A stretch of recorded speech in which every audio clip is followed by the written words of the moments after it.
Dungeon Synth can almost seem like a cliche of itself at times. With a similarly named old tower fresh in one's memory, the haunting Greyscale cover, a gloomy castle and cryptic band logo sparked my amusement, especially the name. It was as if a starter pack meme had been taken to heart. This is no fault of the Finnish musician, but having consumed an abundance of this music, its tropes are often laid all too bare. I'm glad I didn't pass it over. Old Sorcery does indeed have a magic worthy of attention.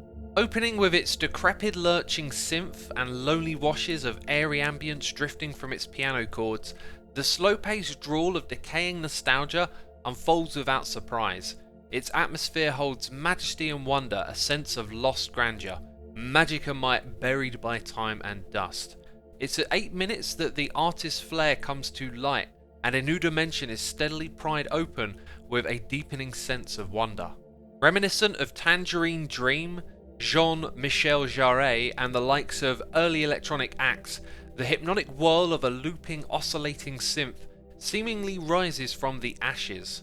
Although standing at odds with its stereo panning, heightened pace, and differing melodic intent, it steadily gains a foothold with the contrasting sound. At this point, a psychedelic journey has begun. Realms of Magickal Sorrow makes its distinction as a record with something different to offer the Dungeon Synth scene. It would be quite straightforward to deploy this technique of swirling synths, wavering in pitch and volume, to induce an entrancing temperament. Old Sorcery, however, redeploys the power of oscillated synth tones with powerful subtlety that clings so frailly to this hallucinogenic vibration. One can envision secrets kept in keeps of cold stone as plants and herbs, guarded secrets of an esoteric cult. The second track, Vakarux and Porti, uses a similar synth setup to the first track, but with laser zaps and more electronic instrument design accompanying it. Both halves go strong. The Dungeon Synth side toys with mischievous melodies in the forefront, backed by dark organs and deep choral voicings. It's a loud and powerful outing to play up the unique union. A lost soul amidst the listening trees finds eruptions of gleam and glory, horns and glistening synths dazzle between the long and yearning stretches of shadowy ambience. It has a foreboding presence, devoid of electronics. In a forest trapped, those glistening synths return for a sleepy track of yawning pace with a dreamy persuasion. It builds to playful melodies before we arrive at the final track, possibly my favourite.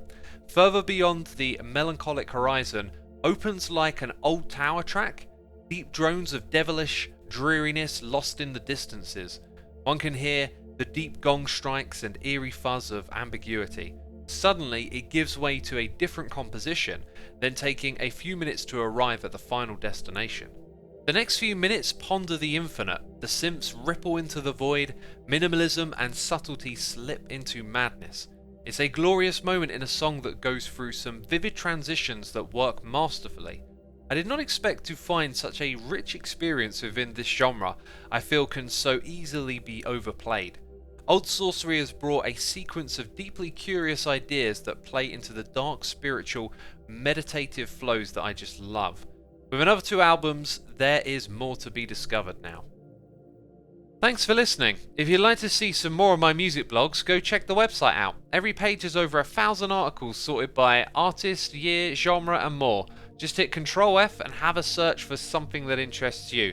You can find a link to the blog in the description box down below, where you'll also find links to my other YouTube channels. Check them out if you are curious.